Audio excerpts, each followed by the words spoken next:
நம்ம படங்கள்ல கூட பார்க்கலாம்.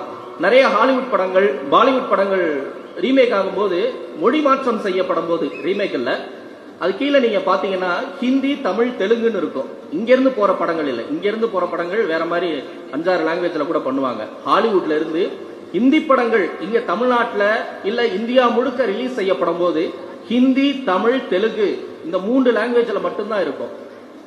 ஏன்னா தமிழை விட, தமிழர்களின் எண்ணிக்கையை விட மராத்தியர்களின் எண்ணிக்கை அதிகம், வங்கமொழி பேசக்கூடியவர்களின் எண்ணிக்கை அதிகம், குஜராத்தி மொழி பேசக்கூடியவர்கள் கணிசமா இருக்கிறாங்க, ஒடிய மொழி பேசக்கூடியவர்கள் கணிசமா இருக்கிறாங்க, பஞ்சாபி மொழி பேசக்கூடியவர்கள் இருக்காங்க, ராஜஸ்தானி இருக்கிறவங்க இருக்கிறாங்க.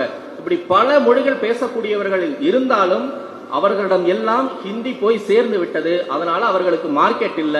நமக்கு ஹிந்தி இன்னும் வந்து சேரல, நம்ம சேர விடல. வேணும்னா போய் படிச்சுக்கலாம். நமக்குன்னு ஒரு தனித்தன்மை தமிழ்நாட்டில் உருவாக்கி வச்சிருக்கிறதுனாலதான் நமக்குன்னு ஒரு வேல்யூ, நமக்குன்னு ஒரு மார்க்கெட் இருக்கு. என்ன மொழி மாற்றம் செய்தாலும் இங்க வந்து அவங்க தமிழ்ல தான் விற்க முடியும், அந்த பண்டத்தை விற்க முடியும் அப்படிங்கிற ஒரு காரணம் நம்ம அந்த தனித்தன்மையை காப்பாத்தி வச்சிட்டு இருக்கிறதுனாலதான்.